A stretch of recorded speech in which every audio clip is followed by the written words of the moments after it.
اعوذ باللہ من الشیطان الرجیم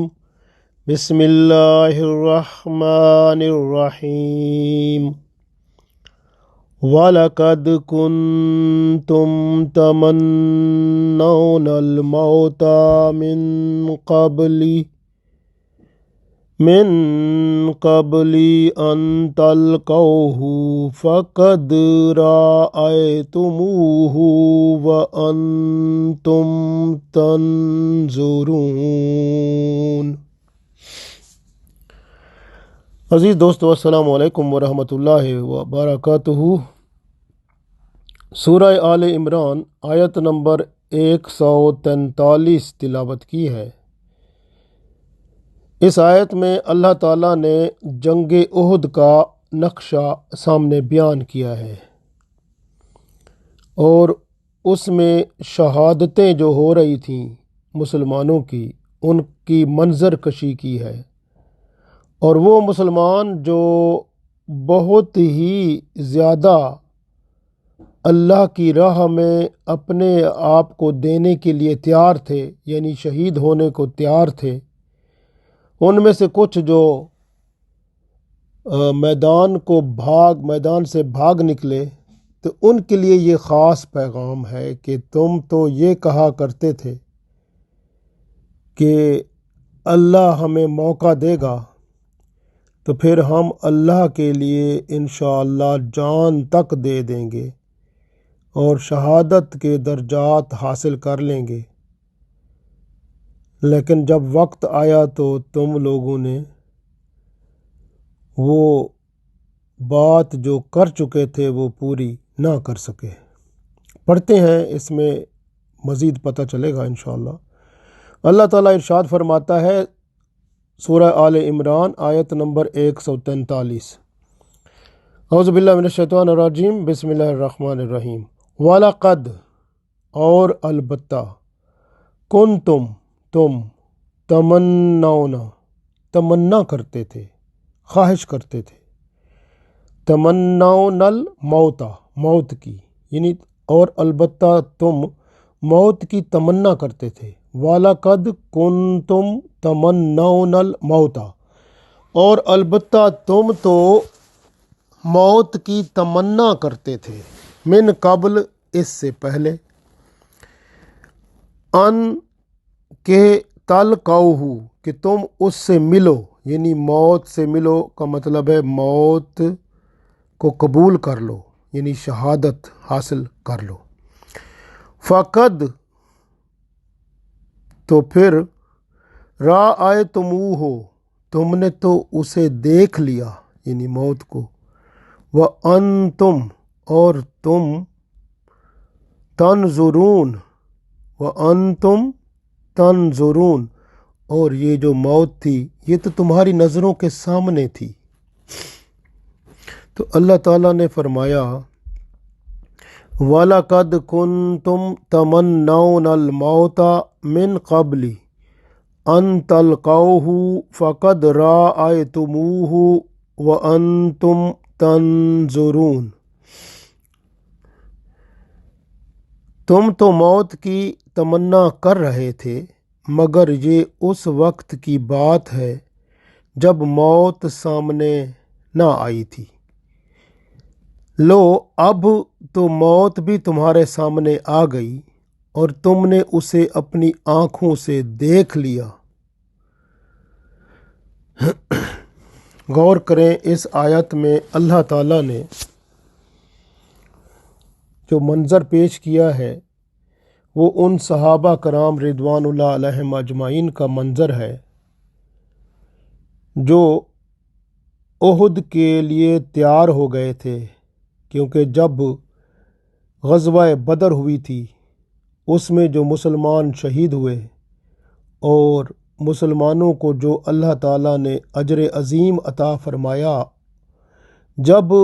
دوسرے مسلمانوں نے غزوہ بدر میں شہید ہونے والے اور اس غزوہ میں حصہ لینے والے جو مسلمان تھے ان کے فضائل سنے اور اللہ تعالیٰ کی طرف سے ان پر اپنی رحمتوں اور برکتوں کی بارشیں جو رسول اللہ صلی اللہ علیہ وسلم کی زبان اطہر سے بیان ہوئی وہ سنی، تو پھر یہ بھی خواہش کرنے لگے کہ کوئی ایسا موقع تو آئے ہماری زندگی میں، ہم بھی اللہ کے حضور اس طرح سے جہاد میں جائیں اور اپنی جان تک دینی پڑے تو ہم اللہ کے حضور دے کر شہادت کا مرتبہ حاصل کریں۔ جنگ احد میں بعض مسلمانوں نے شہادت کے لیے دعا بھی کی تھی اور اللہ تعالیٰ نے ان کو قبول بھی فرما لیا تھا۔ خاص طور پر یہ جو بات تھی وہی میں عرض کر رہا ہوں، وہ جو مسلمان بھائی جو غزوہ بدر میں شامل نہیں ہوئے تھے وہ شہادت کے لیے تڑپ رکھتے تھے اور وہ چاہتے تھے کب آئے گی یہ گھڑی کہ ہم اللہ کے حضور اپنی جان کا نذرانہ پیش کریں گے۔ انہی میں سے حضرت انس رضی اللہ تعالی عنہ کے چچا انس بن نضر رضی اللہ تعالی عنہ بھی تھے۔ یہ بھی غزوہ بدر میں شریک نہ ہوئے تھے، یہ بھی دعائیں کرتے تھے کہ اللہ تعالیٰ مجھے شہادت کے رتبے سے سرفراز فرمائے۔ جب غزوہ بدر میں خالد بن ولید نے حملہ کیا تو مسلمان پسپا ہو رہے تھے۔ اس وقت مسلمان جو وہاں پر تھے اب ان کے پاس کسی کے پاس ہتھیار اٹھانے کی بھی وہ طاقت نہیں تھی، کیونکہ وہ سمجھ چکے تھے کہ دشمن چلا گیا ہے، تو وہ اپنے اس معاملے میں وہاں میدان جنگ میں موجود تھے اور کچھ مال غنیمت کی طرف بڑھ رہے تھے۔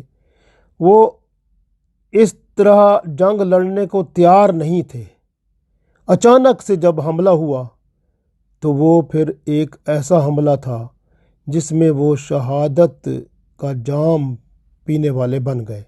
اور کچھ مسلمان وہاں سے وہ بھاگ گئے۔ اب اللہ تعالیٰ نے نقشہ کھینچا ہے، جب یہ صورتحال تھی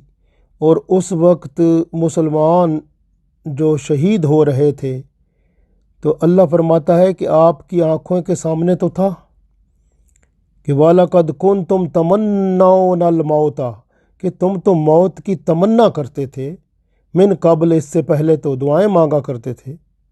کہ موت سے ان تلقوہ، کہ ہم تو موت سے ملیں، یعنی شہادت کا رتبہ حاصل کریں۔ اب شہادت تو تمہارے سامنے ہے، فقد رأیتموہ، دیکھو وہ تمہارے سامنے شہید ہو رہے ہیں، موت دیکھو آ رہی ہے اور شہادت کا رتبہ مل رہا ہے، وَأَنْتُمْ تَنْظُرُونَ، اور تمہاری نظروں کے سامنے ہے۔ اللہ فرماتا ہے پھر آپ بھاگ کیوں گئے؟ یہ اور اسی طرح میں نے عرض کیا کہ یہ جو حضرت انس رضی اللہ تعالی عنہ کے چچا انس بن نضر رضی اللہ تعالی عنہ جو غزوہ بدر میں شریک نہ ہوئے تھے، دعائیں کرتے تھے کہ اللہ تعالیٰ مجھے شہادت کی موت عطا فرمائے۔ یہ اپنی تلوار لے کر اس وقت جب مسلمان پسپا ہو رہے تھے، پیچھے ہٹ رہے تھے، کوئی بھاگ رہے تھے، یہ تلوار لے کر آگے بڑھ رہے تھے۔ اس وقت ان کی ملاقات سعد بن معاذ رضی اللہ تعالی عنہ سے بھی ہوئی اور ان سے انہوں نے پوچھا کہ سعد رضی اللہ تعالیٰ عنہ کہاں جا رہے ہو؟ تو حضرت انس بن نصر رضی اللہ تعالیٰ عنہ فرماتے ہیں کہ مجھے تو جنت کی خوشبو آ رہی ہے۔ تو پھر اس وقت حضرت انس بن نضر رضی اللہ تعالیٰ عنہ نے اپنی تلوار پکڑی اور دشمن کے ساتھ بہت شدید لڑائی کی، حتیٰ کہ لڑتے لڑتے آپ رضی اللہ تعالیٰ عنہ شہید ہو گئے۔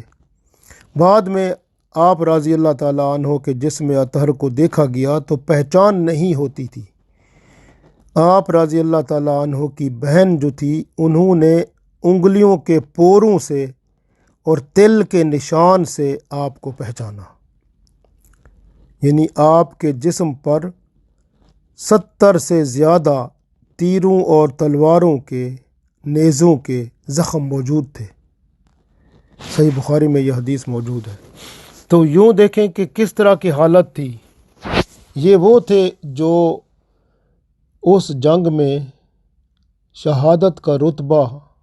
حاصل کر لیا، کیونکہ یہ دعائیں بھی کر چکے تھے۔ اسی طرح کہ دیکھیں کہ اللہ تعالیٰ جب مہربان ہوتا ہے تو اس طرح ہوتا ہے۔ حضرت عبداللہ بن جہش رضی اللہ تعالیٰ عنہ بھی وہ صحابی ہیں، جب جنگ احد شروع ہوئی تو انہوں نے بھی دعا کی تھی کہ یا اللہ مجھے شہادت کی موت عطا فرما، تو اللہ تعالیٰ نے ان کی دعا بھی پوری کی اور احد میں وہ بھی لڑتے لڑتے شہید ہو گئے۔ غور کریں کہ یہ جو غزوہ احد ہے، اس سے پہلے جو جوشیلے مسلمان تھے، جو جذبہ جہاد سے سرشار تھے، موت یعنی شہادت جن کی تمنا تھی، اور جنہوں نے جنگ بدر میں غزوہ بدر میں حصہ نہ لیا تھا، اب وہ شہادت کے جوش اور ولولے سے اتنے زیادہ پرشار تھے، یعنی ان کے اندر اتنا زیادہ جذبہ موجزن تھا کہ وہ رسول اللہ صلی اللہ علیہ وآلہ وسلم نے جب مشورہ کیا کہ یہ دشمن کا مقابلہ اس غزوہ احد میں مدینہ شریف کے اندر رہ کر کیا جائے یا مدینہ شریف کے باہر، تو یہی صحابہ کرام اور نوجوان جو جوشیلے تھے، جو جذبہ جہاد سے سرشار تھے، جو موت یعنی شہادت کی تمنا کر رہے تھے، تو انہوں نے آپ صلی اللہ علیہ وسلم کو مشورہ دیا کہ ہم تو مقابلہ کریں گے مدینہ شریف کے باہر کھلے میدان میں، کافروں کے ساتھ مقابلہ کریں گے، پھر شہادت اگر ہمیں اللہ تعالیٰ عطا فرمائے گا تو ہم شہادت کے مرتبے سے ضرور سرفراز ہوں گے۔ تو پھر اللہ تعالیٰ نے جب یہ غزوہ احد کی شکل میں یہ مارکہ عطا فرمایا، تو اب ان موت کی آرزو رکھنے والے مسلمانوں کے دو گروہ بن گئے۔ ایک تو وہ تھے جو کھلی آنکھوں سے دیکھ بھی رہے تھے کہ آنکھوں کے سامنے شہید ہو رہے ہیں مسلمان، لیکن پھر بھاگ کھڑے ہوئے اور موت کو قریب آتے دیکھ کر گھبرا گئے۔ تو ان میں منافقین بھی تھے، منافق بھی بھاگ گئے، اور کچھ مسلمان بھی تھے جو اپنی جان بچانے کے لیے بھاگے۔ تو یہ جو ہے اللہ تعالیٰ نے یہ منظر پیش کیا کہ آپ پہلے تو دعائیں کرتے تھے شہادت کی، اور اب جب آپ کے سامنے موت قریب ہے، سامنے آپ کو نظر آ رہی ہے، آنکھوں کے سامنے دیکھ رہے ہو، تو پھر کدھر بھاگ رہے ہو۔ تو اس طرح سے دوسرا گروہ وہ تھا مسلمانوں کا جنہوں نے موت کو گلے لگایا اور شہادت کے اعلیٰ مراتب حاصل کیے۔ جس طرح میں نے عرض کیا کہ عبداللہ بن جہش رضی اللہ تعالیٰ عنہ تھے، انس بن نضر رضی اللہ تعالیٰ عنہ تھے، حضرت حمزہ رضی اللہ تعالیٰ عنہ تھے، بہت عظیم مسلمانوں کے جو بہت پایا درجے کے پرہیزگار، نیک اور متقی تھے، سب اس میں اکثر و بیشتر شہید ہوئے۔ 70 کے قریب مسلمان جو ہیں وہ شہادت کے رتبے سے سرشار ہوئے اور اللہ تعالیٰ کی رحمت سے، برکت سے جنت کے عظیم محل میں جا پہنچے۔ غزوہ بدر کی شرکت سے جو صحابہ کرام رضوان اللہ علیہم اجمعین جو محروم رہ گئے تھے، یہ ذرا منظر کشی دیکھیں، یعنی غزوہ بدر کی شرکت سے جو صحابہ کرام رضوان اللہ علیہم اجمعین محروم رہ گئے تھے، بدر کے صحابہ رضوان اللہ علیہم اجمعین کے فضائل سن کر یہ دعائیں کرتے تھے، تمنا رکھتے تھے کہ اگر ہمیں اللہ تعالیٰ نے ایسا موقع دیا تو ہم جان دے کر شہادت کا اعلیٰ مرتبہ ضرور حاصل کریں گے۔ احد کے روز انہوں نے مدینہ شریف سے باہر جا کر جنگ کرنے کا مشورہ دیا تھا کہ کھلے میدان میں ہم دشمن کا مقابلہ کریں گے، لیکن جب دشمن کا دوسرا بڑا حملہ ہوا تو ان میں سے کچھ صحابہ کرام رضوان اللہ علیہم اجمعین میدان جنگ سے بھاگ نکلے۔ یہ آیت اللہ تعالیٰ اس آیت میں انہی کو ہی خطاب فرماتا ہے کہ جو چیز تم چاہتے تھے، یعنی شہادت کی موت، یعنی وَلَقَدْ كُنْتُمْ تَمَنَّوْنَ الْمَوْتَ، تم تو موت کی تمنا کرتے تھے من قبل، اس سے پہلے ان تلقوا، کہ تم تو کہتے تھے شہادت سے ہم موت سے ملنا چاہتے ہیں، تو موت تیار ہے، آپ ملتے کیوں نہیں؟ فقد رأیتموہ، جب تم نے اس کو موت کو سامنے دیکھ لیا، وانتم تنظرون، اور وہ تمہاری آنکھوں کے سامنے تھی، تو پھر تم کیوں بھاگے؟ تو اس لیے اللہ تعالیٰ نے فرمایا کہ بہت سے مسلمان کو تم نے شہید ہوتے بھی دیکھ لیا ہے، اب یہ موت جو شہادت کے اعلیٰ مرتبے سے بھرپور ہے تمہاری آنکھوں کے سامنے ہے، اب آگے بڑھنا چاہیے، پیچھے ہٹنے کا کیا مطلب ہے؟ تو اللہ تعالیٰ نے جھنجھوڑا کہ تم تو شہادت فی سبیل اللہ کی تمنا رکھتے تھے، لیکن جب تمہیں اللہ تعالیٰ نے موقع دیا اور تم نے اپنی آنکھوں سے اس کا مشاہدہ کر بھی لیا، پھر میدان چھوڑنے کا کیا مطلب ہے؟ تو یہ دیکھیں نا، اس طرح سے مسلمان جو تھے ان کی بڑی شان ہے، اور خاص طور پر اس میں ایک معاملہ ایک اور بھی ہوا کہ رسول اللہ صلی اللہ علیہ وسلم جب زخمی ہوئے تو آپ صلی اللہ علیہ وسلم کے بارے میں شیطان نے احد کے میدان میں یہ خبر پھیلا دی کہ محمد صلی اللہ علیہ وسلم شہید ہو گئے ہیں، نعوذ باللہ استغفر اللہ۔ اس وقت بہت مسلمان حوصلہ ہار چکے، اور یہ وہ وقت تھا، اس میں کچھ مسلمان ایسے بھی تھے جو کہتے تھے ہم بھی جنگ کرتے ہوئے آپ صلی اللہ علیہ وسلم کے پاس جا ملیں گے، جبکہ اس وقت جو ہے معلوم جب ہوا بعد میں کہ محمد صلی اللہ علیہ وسلم موجود ہیں اور یہ سب امتحان تھا، تو یہ احد کی جنگ جو تھی اس میں پھر سب مسلمان دوبارہ حوصلے کے ساتھ آ گئے میدان میں۔ اور لیکن آپ غور کریں تو یہ احد کی جنگ ایک مکمل امتحان ہی لگتی ہے، کیونکہ اس میں سب سے پہلے دیکھیں کہ وہ اللہ تعالیٰ نے وہ ان لوگوں کو دکھایا جن کا ایمان کمزور تھا، اور وہ عبداللہ بن ابی منافق کے ساتھ 300 مسلمان بھاگ گئے، چلے گئے تھے، میدان چھوڑ گئے، اور بعض مسلمان جو ہے جب دوسرا حملہ ہوا اس وقت اپنی جان بچانے کے لیے کچھ اس میں سے بھی بھاگ گئے۔ تو یہ جو ہے اللہ تعالیٰ نے منظر کشی کی ہے کہ مسلمان جب جنت کا طلبگار ہوتا ہے، شہادت اس کا مطلوب و مقصود ہوتا ہے، تو پھر اللہ کی رحمت کے دروازے اس کے لیے کھل جاتے ہیں، اس کے اوپر اللہ تعالیٰ مہربان ہوتا ہے، دنیا میں بھی اور آخرت میں بھی اس کے لیے اجر عظیم ہے۔ تو ویسے آپ دیکھیں یہ دونوں جنگیں، جنگ بدر اور جنگ احد، یہ مسلمانوں کے لیے ایک اہم جو ہے وہ سنگ میل کی حیثیت رکھتی ہیں۔ مکمل طور پر اندازہ ہوتا ہے کہ جب مسلمان ایمان کے ساتھ ہوں، ایمان مضبوط ہو، تو دشمن کا مقابلہ کریں، اگر تعداد میں تھوڑے بھی ہوں گے تو اللہ تعالیٰ انہیں ضرور کامیاب کرے گا، جس طرح بدر میں اللہ تعالیٰ نے مسلمانوں کو کامیاب کیا تھا۔ اسی طرح اگر ایمان کمزور ہو تو پھر آزمائش ہوگی، جس طرح کہ احد میں آزمائش ہوئی تھی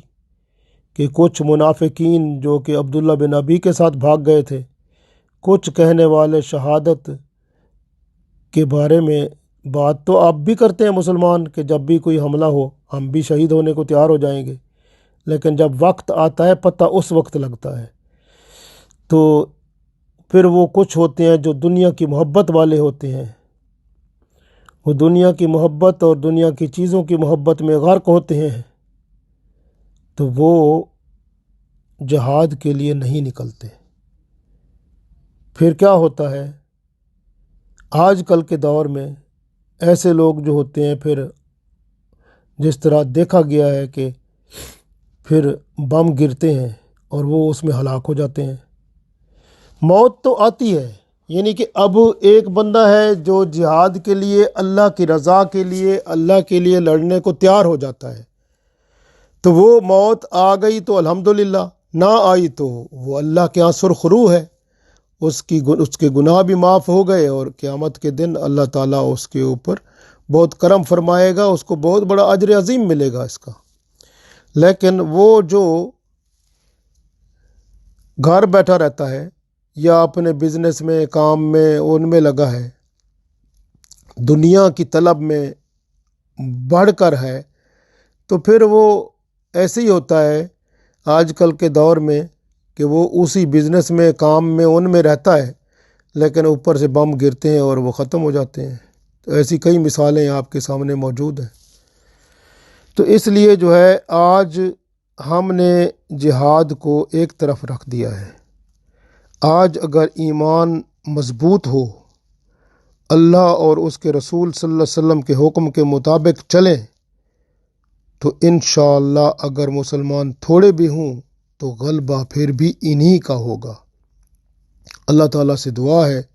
کہ اللہ تعالیٰ ہمیں دنیا اور آخرت میں کامرانی سے ہمکنار فرمائے، اور ہماری نسل کو بھی دین اسلام پر چلا کر اور اپنے لیے قربان ہونے والا بنائے۔ آمین۔